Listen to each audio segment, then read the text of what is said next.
and welcome to the EV Cafe Takeaway, a podcast focused on that zero-emission future that we all hope for. Every week I get joined by one of the wonderful team at the EV Cafe, and there he is, big man himself, JC. Greetings, are you well? Fabulous. It's great to be in this particular place, and if you're watching, you can probably tell where we are. It's right here, there, and we get joined by innovators, pioneers and collaborators in our industry. And we have got collaboration par excellence today because we have Kirsty Pendleton, Head of Business Marketing for the AA. Welcome. Hello, and welcome to the AA and to our lovely new building. Proper studio and everything. So we're all a little bit giddy. So let's get straight into it. So what are the most important subjects this year that we need to think about? That we generally in the industry need to think about? No, the AA. Oh, the AA. Right. Yeah, lots for us to think about. As we all know, and Edmund, as you know, is very fond of saying, there's a vast amount of change in our industry currently. More change in the last few years than there've been in the last many years. There's a lot for us to focus on, and being the AA, we've been around for a long time. This year is our birthday, our 120th birthday. So we'll have the fire brigade standing by when the cake comes out. So 1905, and so we've got that kind of, we've been around, we've been there, we've seen it, we've been ahead of the curve, we've been innovating, we've been anticipating. And our challenge is to keep doing that, but we don't throw the baby out with the bathwater, right? That longevity and that trust and that kind of faith that people have in us is really important. So, we have to ride and be on the crest of it, the front of this change, but we have to be really conscious that we sort of represent the mass of people who trust us to help them. And in a marketing perspective, that's incredibly difficult and a fine line to walk, because your history is your strength, but it can also, for some organisations, be a weakness. They're dusty and old and they just don't get it. But you're walking that very fine line of relying very much on your history, but showcasing a very modern, capable organisation that can deliver very important services very quickly and at great quality every time. How do you navigate that?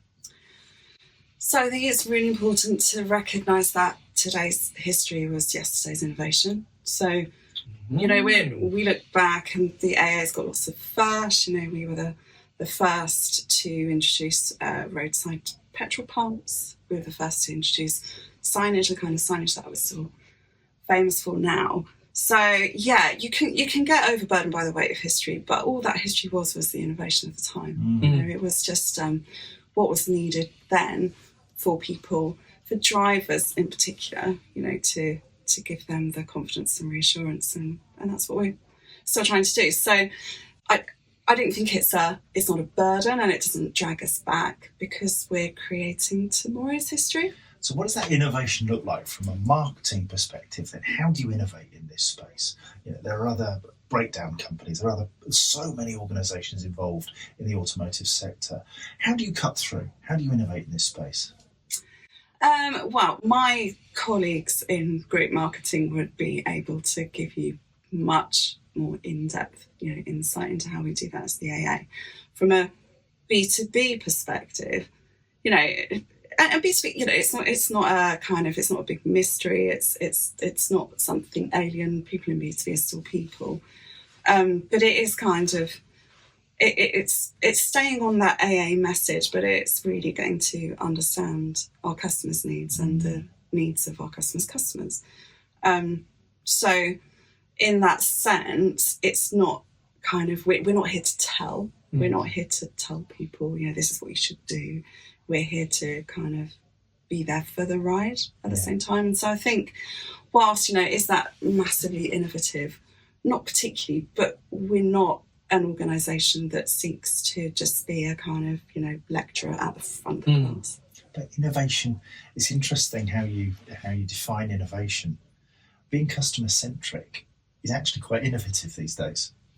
it's a difficult business market. We have difficult economic climate, and you're still driven by the customer, if you pardon the pun. You are innovative in that you take your lead from what the customer needs and then develop that proposition accordingly and then deliver it at great quality. That is innovation, I guess. I guess it is, and to an extent, it is the AA's core purpose and it's our core strength. So whether it's at the roadside or whether it's, on the end of the phone or whether it's within our account management teams, it is. And, you came in today into the new office and we saw the crest above the reception desk that's come from our old office. It's been around, it's been on our old office since the early 70s. But the two words on that crest, courtesy and care, are at the heart of the AA. So, again, whether you're a patrol, whether you're there in someone's absolute hour of need, or whether you're answering the phone to someone who's distressed or confused or wants to buy something, doesn't really know what the best thing is, it's courtesy and it's care. So it's relating to the customer in a courteous way, and it's actually, giving us stuff about what the customers really think. And we're obviously in the insurance industry, we're a regulated industry. So the regulation is there to ensure that we treat customers with courtesy and care, but it's not something, this has been there. You were there before at the heart of our organisation. And, for many years, courtesy and care were, actually came into the office, those words would be emblazoned above the door. I think time has proven that you guys have been very successful in your space, in the B2B space of, getting into the most important fleets in the UK and a lot of the leasing companies in the UK. So whatever you're doing, because it always strikes me that everything that the AA does is very human-centric, be that the customer, be that the partner, be that the policymakers. It's all around the people. I mean, Edmund's a great example, isn't he? He just engages with people, and people, so he can talk to a politician and tell the politician what they really need to hear, and they'll hear it from him because he's human. We've spoken to Jack recently, the head of roads policy, similarly. But the communication that comes from you guys as the marketing team always is around events, and it's around people, and it's around that kind of connection. Another good C, along with caring and courtesy and all that good stuff. We're desperate to get to 7 C's of the AA. But, we'll get there. But has that been a conscious thing that you guys are connecting with people? Oh, is it a conscious thing? I mean, at the heart of everything, we're a commercial organisation, right? So ultimately, when I'm sitting down, it's coming up to the end of our financial year. We have a slightly odd financial year, ends at the end of January. And, I've got to show that within the team we've supported on those commercial objectives. So is it a conscious thing for us to be human? Well, I think it's a human thing for us to be human. And I'm sure we're not unique, right? We're not the only organisation that has that really human element at the core of everything. But, I remember from a marketing point of view, a few years ago, we did one of these kind of type indicator things within the marketing department. So everyone involved in marketing at the AA, and they sort of, you go through different aspects. You've all done these kind of things like Myers-Briggs kind of things. And then they categorised everyone in the marketing department, right? Are you an entrepreneur or are you an idealist? And more than half, in fact, a lot more than half, we're getting on for 2/3 of the marketers at the AA were guardians. And it's that kind of, and that's perfect for the AA, right? It's protecting, it's looking after people, it's protecting what's right, it's protecting, making sure we do things in the right way, so it makes life easier and better for our customers. So as a conscious thing, maybe, I don't know, chicken and egg, does the AA attract people who have that quality, or do people come here and get infected by the big yellow energy? Right? Well, apparently you all bleed yellow. We do, you'll hear lots of people talking about being yellow blooded. Isn't that the success, that you own a colour? As an organisation, you do, right? Yeah. If you say yellow, you think AA. Yeah. That's a heck of a marketing achievement. It's all right, isn't it? Yeah. And AA yellow is, I believe, a vehicle colour. Sort of Pantone colour. Yeah. Wow. That's pretty How cool. cool is that? See, now that's a big marketing What colour are success, you? isn't it? Oh gosh, what colour? Well, I'm blue because it's the only colour I can properly see. It's my favourite colour because I'm colourblind. It's it Do you can not see yellow? So, oh no, I can see yellow. Oh, Yeah, thank but sometimes it's green, depending on the Yeah. shade of yellow. It can be that sort of mustardy yellow. Is anyway. Well, but green's green as well. Sustainability, everybody.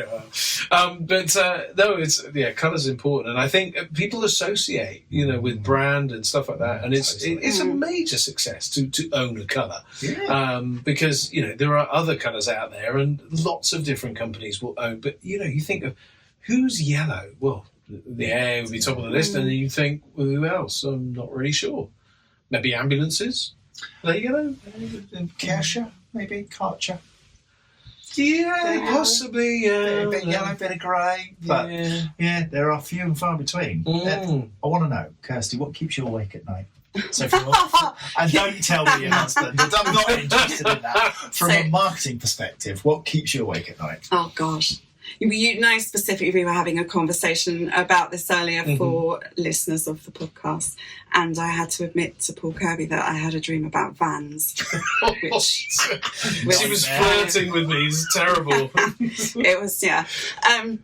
No, I do sometimes wake up at night and just, I don't know, that vans last night obviously were on my mind. The AA is vans are really important to us for so many reasons, not just as an operator of one of the UK's most complex operational fleets, but also in terms of the support that we give to our products and services, and not just to big companies with vans, but SMEs. And, whilst my one of my hats is looking after marketing, I also look after our SME P&L. So SME customers are really important to me, and vans are really important to them. So thinking a lot about vans at the moment, and commercial crossover. When is a van a van?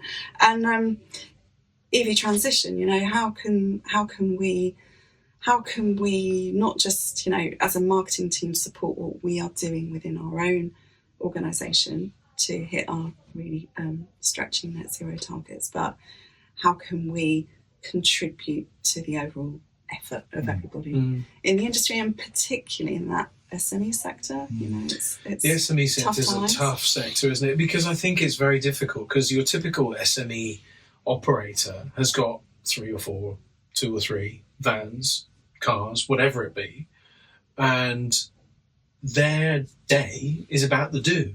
They don't have a Duncan or a Simon, and for those of you listening, Duncan's the fleet director and Simon's fleet manager, delivering on the vision and the mission of the AA or the net zero targets, all of that kind of stuff. They're just trying to get Mrs. Miggins's boiler sorted, or they're turning up at a house to repair it, or to put some new windows in, or do whatever. That's their day-to-day job. They're not. The van is just a tool, but it's a very expensive and valuable tool. Absolutely is, and I suppose the question is, how do you support the SME sector in making the right choices for the right vehicle to do the job that they need to do? Yeah, I mean, exactly that, and we have a broad. We're not just a service provider, although our services are really important and really important for SMEs. And obviously it's not just about breakdown cover, it's about SMR and mobile servicing and accident management and, driver training, which is really important, even if you're operating a van on your own. So services, are really important, but championing the industry. And obviously we've got a brilliant team headed up by Edmund and obviously Jack, as you mentioned, who will dive in and stand up for the industry. And obviously we've got the consultation going on currently, which we're very much on board with, and making sure that we're supporting the sectors that we need to support. So and information, just general. So not just that kind of campaigning to government or whomever it might be, but just kind of facts, right? Facts are our friends, myth busting. And kind of, I think as I said before, not kind of saying to people you should do this, Absolutely. but actually because we're on our own journey, and it's not easy, right? We know it's not easy, and we have got a Duncan and a Simon, and the kind of backing and budgets and strategy teams and other things that SMEs don't have. But yeah, we're on the same journey, right? So we've got, I hope we've got that empathy as well. Empathy's key, isn't it? It really is. And I'm going to change tack completely here because, empathy, the passion that you're demonstrating, and many people in this organisation are demonstrating, I think are built over a time. Now, how long have you been with the AA? God, well, as of June, it will be 25 years. Holy smoke! I didn't know they had child labour. I know, right? I know. Straight out of primary school. Yeah, it's a lot. And there are lots of people. Was it your first job? No, I worked in, initially in arts marketing, then education marketing. So always marketing? Yeah. Why Yeah. marketing? Oh, do you know what though? I never grew up thinking I really want to do marketing. Does anyone? I don't know. I didn't grow up know. thinking I want to be in vans, that's for sure. I'm not so sure about that. Well, tell me about the arts. Why arts marketing? So I was a kind of a frustrated actor. I was an amateur kind of. I did amateur and stuff, and I would have really liked to go to drama school, but it just at the time back in those days, you didn't have to pay to go to university. No. You did have to pay to go to art school, to drama school. So it wasn't a thing. So I kind of thought, well, if I can't be an actor, I'd really like to be in the theatre industry. So yeah, started with arts marketing, but then I worked for theatre that was attached to a college, and then I got into education marketing, which I loved, and it was literally you were the whole marketing department, Right. and you weren't just the marketing department, you were also the database manager, and you were also the photocopier repair or whatever. But it was a really good background to doing a lot with not much money, and obviously I'm very lucky working for the AA that we have a little bit more than not much money. So, but yeah, it was a lot of fun. And then I did my postgraduate marketing qualification and thought, let's see what the corporate world is like. Do you do any creative pastimes? Do you have any hobbies that are creative? How do you channel your creativity outside of work? Are you cooking? Right. I think. Sorry, what did you say? Cooking. Oh, cooking! What did I say? What did I think I thought she said cocaine. Okay. I was like, that's No, an addition for the podcast. Yeah, cut the podcast. No, cooking. Cooking. Yeah, so I enjoy cooking, being creative in cookery, and I do play the recorder, but yeah, we don't. The little kind of. Oh, no, I see. Brilliant. But like properly. Yeah, I've seen a video of you playing a recorder. Now I think of it. Yes. No, That's the next. There's something for the next part of the day. hidden talents. Yeah.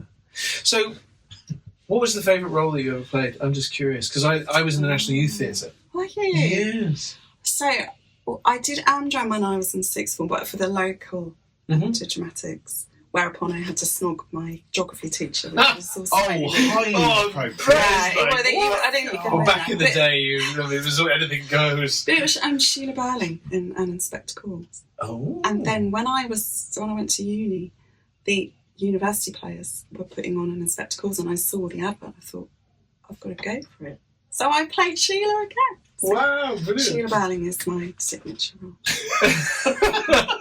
But it's funny, isn't it? Because I remember, you remember random things, right? So I had a line, I was in the Shakespeare workshop in the West End, and my line was, tennis balls, my liege. Shakespeare? Yeah, Shakespeare. So it was a gift from the King of France to Richard II. And You were like the third page boy. yeah, absolutely. And because I couldn't sight read, I was hopeless at it. Oh. So when you went to go and read the parts, I couldn't because you'd open the book and I'd be like, blah, blah, blah, blah, couldn't actually read something out loud very well. I mean, I could read, Yes. but I just wasn't fluent. And now I'd smash it. You'd be great. No problem Get at all. back in to go join Well, your do you know what? It's definitely tempting, but I don't want to do it locally. I want to be alongside Hugh Jackman or something. Of course. It explains why you hang around Wimbledon quite a lot, though. Wimbledon? Tennis balls, my Tennis balls, mate. That's really your new catchphrase. But anyway, we can go down a big rabbit hole. So sustainability is important, right? Mm. As you grew up, did you ever see that this was a thing? And as you sort of grew into this role, when did it start becoming important over your life and maybe over the sustainability generally? So when I was a kid, my mum was an avid recycler before it was cool, popular.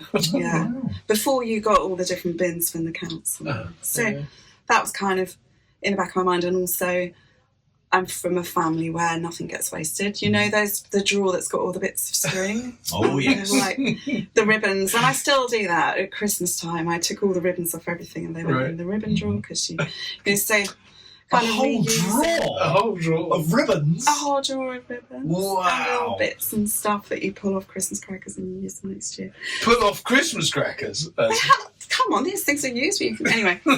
So reusing, I think, was kind of... But I think for, you'll know, because I've worked for the AA for 25 years, I'm not in my first flush, I might say. I've been around at a time where people didn't chuck things away. Yeah. People did So reusing, I think, was part of all our lives. Yeah. And then, and then just becoming more conscious of things like using a tumble dryer when you can put clothes on the line. I need you to have a word with... It's hard, but it's really hard, though. We're in the winter when you're working all day. And that's where... I think that's a really good... A simple example like that. Yeah. We all want to do what we want to do, what is best and what is right and what we know is right. But we've got to make our lives work and we've got to make our vehicles work right. We all want to be perfect. But we can't be, and sometimes we've got to use the tumble dryer, and sometimes we've got to get in the diesel. I love that. Okay. Sometimes we've got to use the tumble dryer. Sometimes we've got to get in the diesel.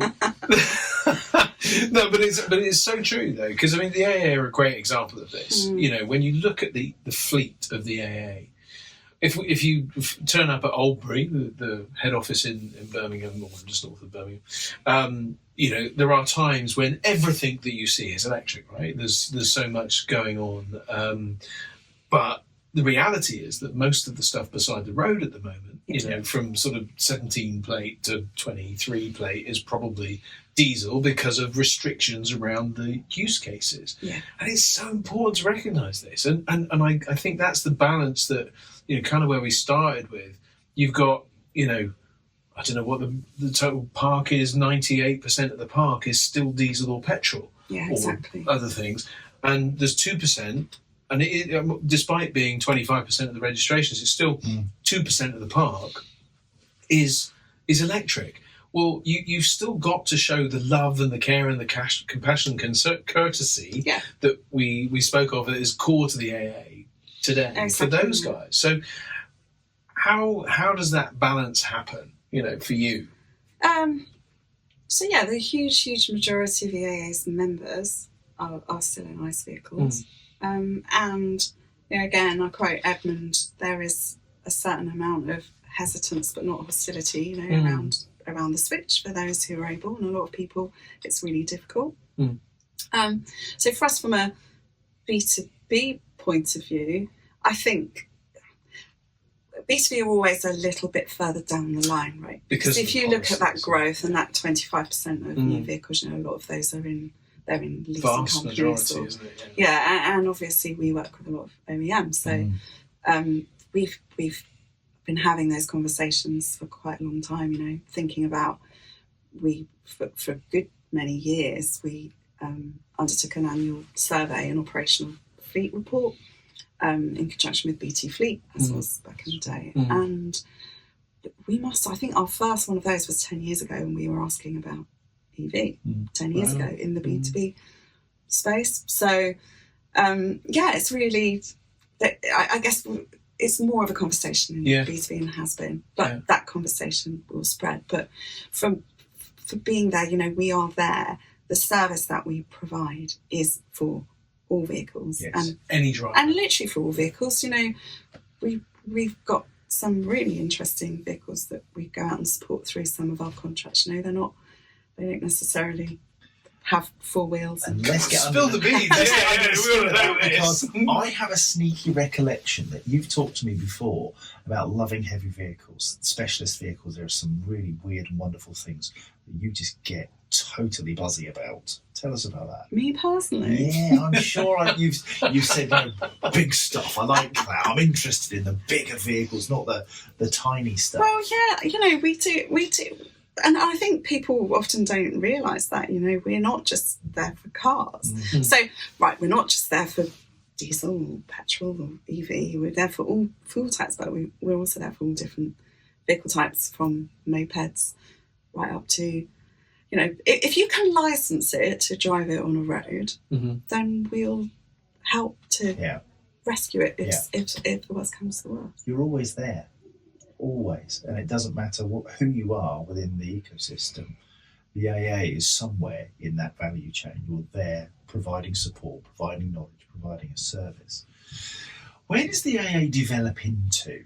So we've got this transition going on into different fuel types.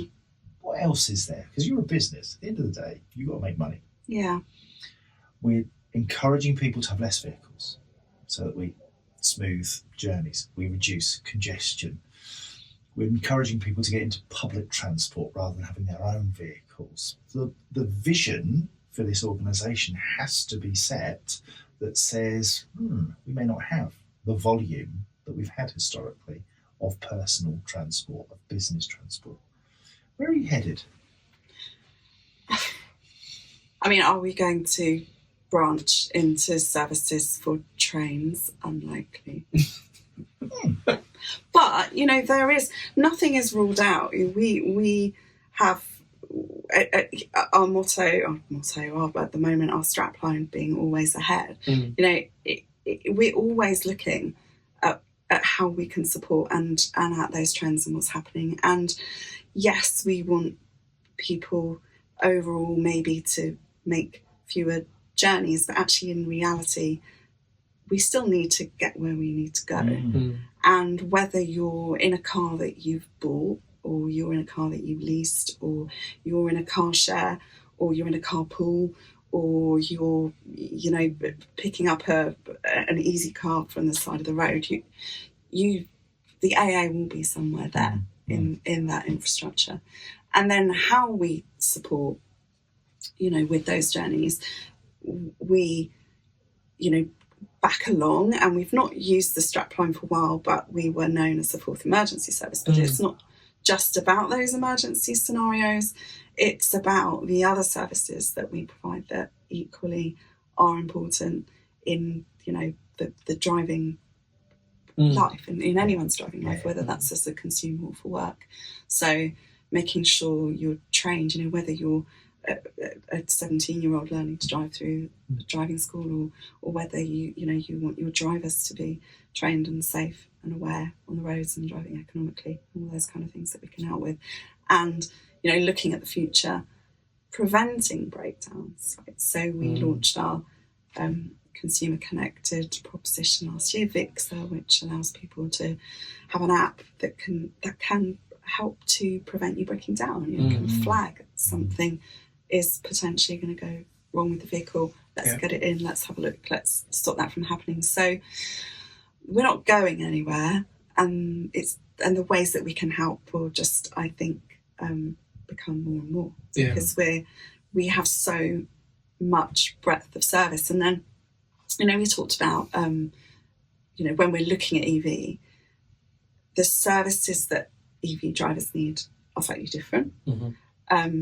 And charging is really important, as we know. And I know you guys know Esther really well, who heads up, looks after our CPO customers. So we provide, charging.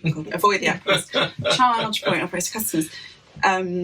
So we're helping to provide customer services for people when they're charging their vehicles, and that's going to be really, really important. So that's moving from I've got a problem because I've run out of fuel to I'm trying to charge my car and it won't charge. So, and we're not just bringing in new teams to deal with these new areas, but we're reskilling existing teams. So, as an example, We have fuel assist technicians, and the issue of misfueling it's never gone away. Like, we still manage, and I don't know whether you guys have done it. I've done it once.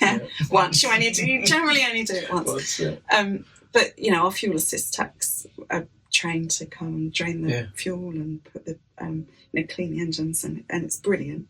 But as we get more electric vehicles on the roads, we're reskilling or multi-skilling those techs to be able to help with that charge post, work in the future. But if we can't sort it over the phone, then can someone come and actually help? And could that be someone who was skilled in ICE becomes skilled in? And it is an evolution, isn't it? Because you can't build a business, and we were talking about this earlier, that the EV startup, the story of the EV startup is always a difficult one, because they're just focused on one type of product. They don't have any legacy that brings them in money, and but also causes them problems, but it doesn't give them the start.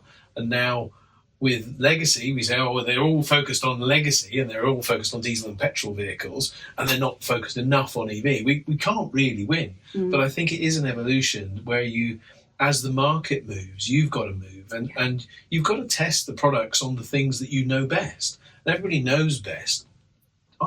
Internal combustion engines, and that piece of software that you can plug into your vehicle, and it can tell you the problems about your vehicle. Well, where are you going to test it? Well, you're going to test it on vehicles that are likely to break down, which is the older majority of the vehicles that are on the road. And then you perfect it, and then you can put it in an EV that are gradually getting older and gradually getting more problems. Then it all makes sense. So evolution seems to be the solution rather than revolution. Yeah, we can't do it all overnight. And even our exemplar Lorna, who we know has done amazing things. I remember having a conversation with her talking about her helicopters, and got helicopters. You're not gonna. You can't. It's a journey. You've got to wait until National Grid. Until it's ready for that. But testing is really important. Yes, and that's why with our own fleet, as you've said, we've introduced in December. We've got operational. We've actually now got fully electric roadside vehicles and some hybrid roadside vehicles, but we've got electric vehicles in other roles. And you've met Arben on the Kia Assist with his fully electric Kia Assist van. But we've also been trialling HVO in our in our recovery vehicles, which is a bridging solution to actually just cut a massive amount of I mean, it's CO2. up to 95%, isn't it? Or it's around 90%. 95% reduction in CO2 emissions.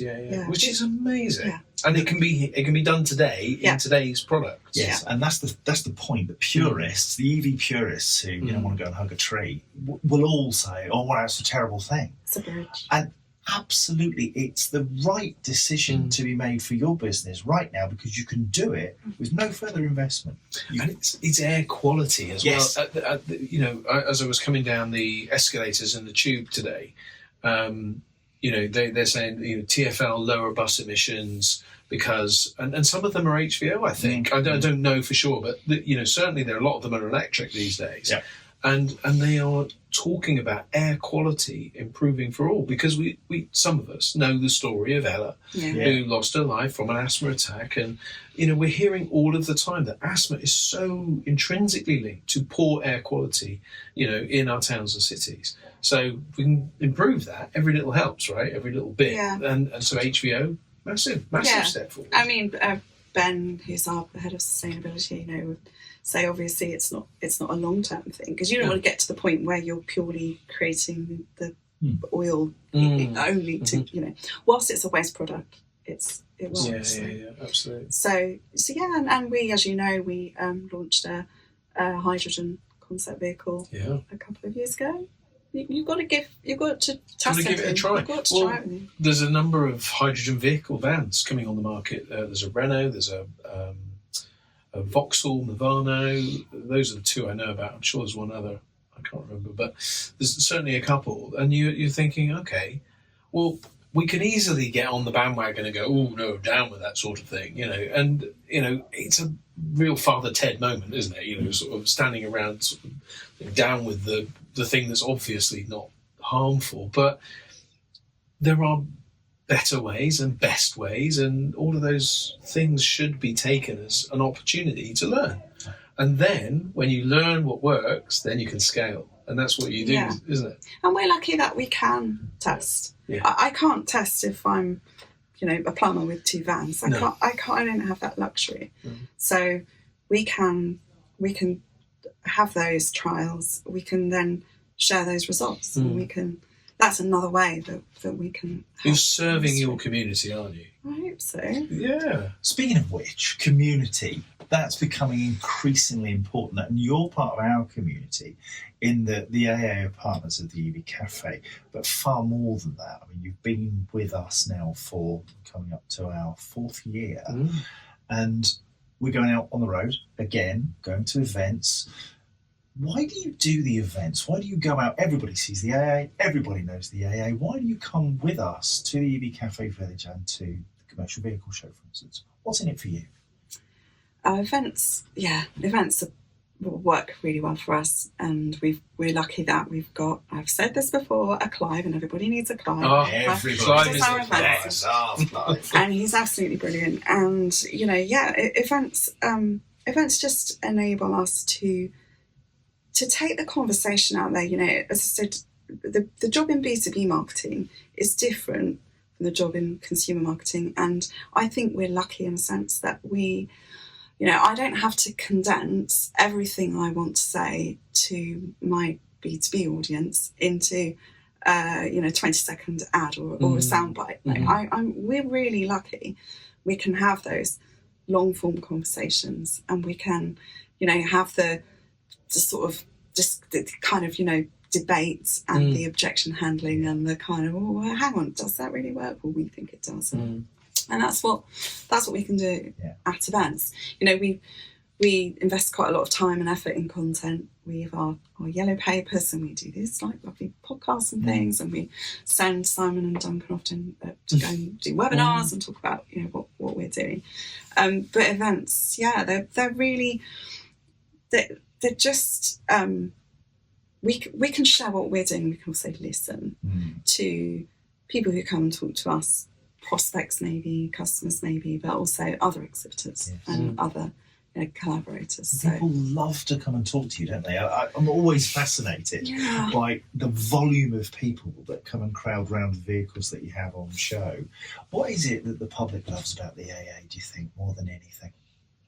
There is a certain amount of that kind of familiarity and nostalgia in a quiet way, but I mean, I know we've got our heritage fleet, which George Flinton, one of our former patrols of the year, he manages, with a team of other people, amongst other things within the AA, and I've seen that heritage fleet out. I think it was at the motor show, the British Motor Show, a couple of years ago, and I've seen people in tears.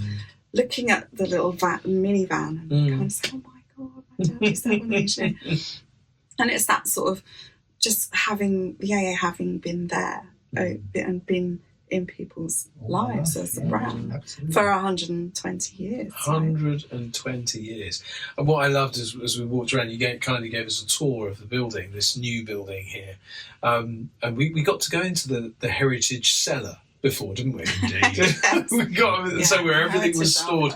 And what's lovely is there's the signs wall, so there's something there from 1927, I think, an original sign, and then right up to Kate and William's wedding, sign their royal wedding, and all that, and everything in between, from the World Cup sign to all that sort of stuff.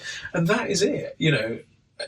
Almost everybody for 120 years can look at an AA sign and go, oh yeah, I remember that, or it's inbuilt in our psyche. There are very few people in this country who haven't, in some way, shape, or form, seen you and been affected positively by what you do. It's a remarkable thing. I mean, not from that level where you've got signs right through to you save lives. Turning smart motorways, all that stuff, potholes, the campaigning stuff you do. Remarkable. So somewhere along the way, there's something for everybody at the AA. you're just one of them. You're a national treasure. Well, that's really nice to know. We're the Judi Dench. But no, you know, it is really amazing. And the AA brand, it almost has a life of its own, you know. And Will Harrison, who's our group marketing director, you know, he is the custodian at the moment, right? And that's a massive job because this brand is bigger than us as people. It's bigger than whatever's going on in this building right now. It's been there for so many years. But interestingly, actually, we were talking about SMEs. We've got some SME customers who have been with us now as customers for more than 100 years. Holy smoke, really?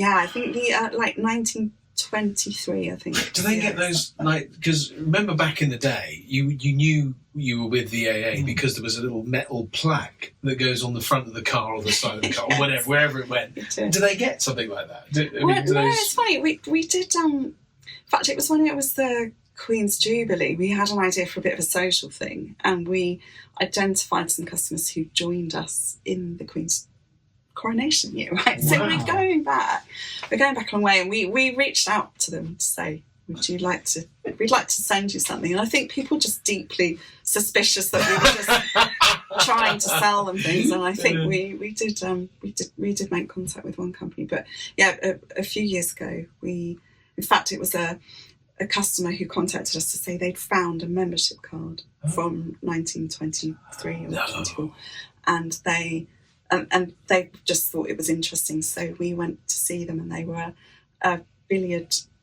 They make billiard tables. Wow! So they've been around for hundreds of years. And we went to see them, and we got some photos playing billiards. It was great. They're still a customer. Last question from me. You've been around for 120 years as an organisation. I needed to clarify that. And I know that you're a bit of a party animal. So, 120 years, there's a party coming.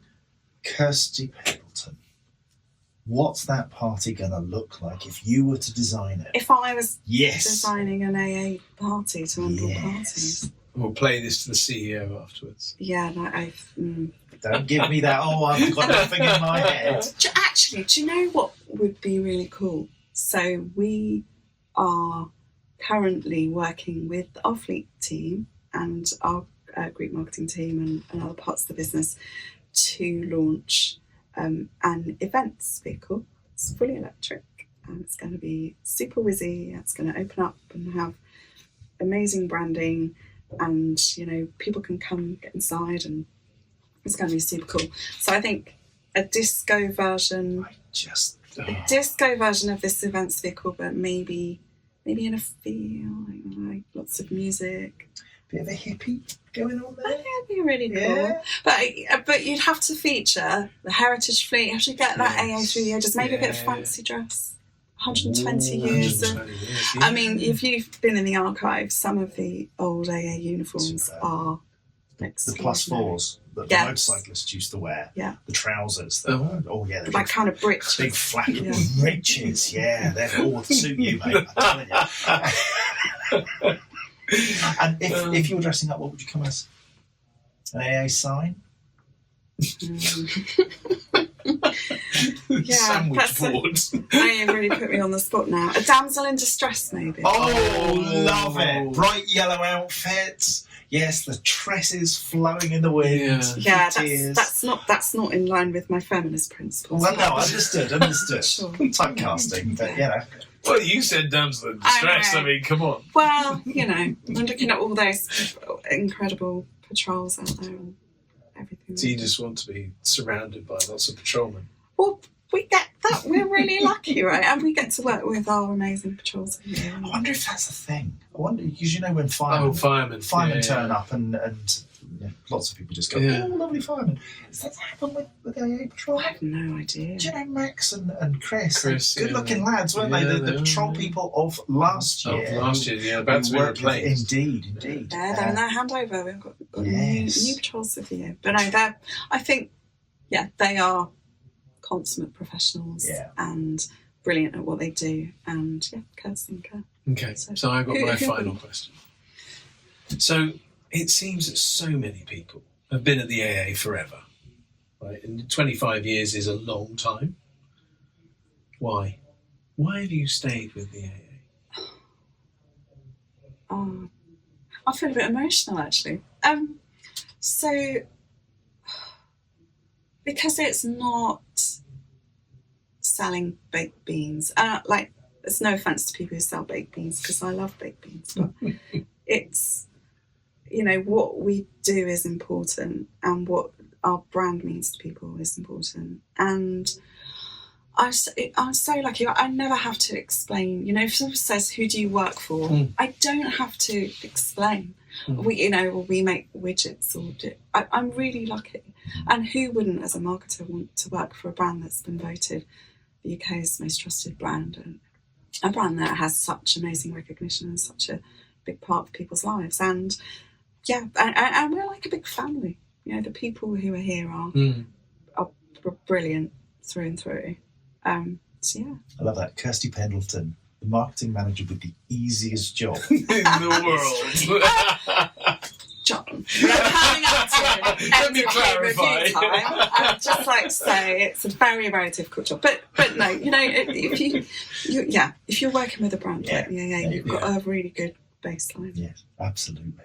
It is easy to get loyal to a brand that does something quite so good. And there's very few opportunities to do something good within automotive in its truest sense. You're either selling a metal box, or you're selling a metal box with windows, or you're servicing something, or anything. There's very few opportunities. The only other one that I always remember is Motability operations, when they're providing transport to people that maybe are in difficult scenarios. But you guys are the guys that get to pick up those people, those very same people, when they're in a difficult spot, or they're by the side of the road, or whether it's somebody, my daughter almost broke down on a fast dual carriageway. And so I'm making sure that she's got the A. She doesn't have it at the moment. And I know that we're not just saying this but it's really important that people are protected. And it's a great thing. But isn't that the secret of marketing? That what you've been able to do is communicate your value to individuals. And it will be different things to each individual, because your breadth is so great, your depth of knowledge is so superb. You're the van man. At one level, it would be easy to say, "Oh, it's just about selling vans." But actually, there's a much bigger part at play here, which is that you are the person who is championing the commercial vehicle, which is critical to us being able to do the things we do. Absolutely. Have the deliveries we need, the food gets to the supermarkets, your post arrives out, all that stuff. We take care of the things that matter. Yeah. That's it. Take care of the things that matter. That's what we're about, and that's what the AA are about. And it's great. And with that, I think that's probably enough for now. Cool. So thank you, everybody, for hanging out with us and hearing from Kirsty. It's been really cool. Thanks, guys. It was really nice to Bless you. Yeah. So if you want to get more content just like this, head over to the evcafe.org, Spotify, Apple, all of those kind of places. Connect with us on LinkedIn or Instagram, and follow us on YouTube, and do all of those good things. But that's it. Thanks, everybody, and have a great day. See you soon.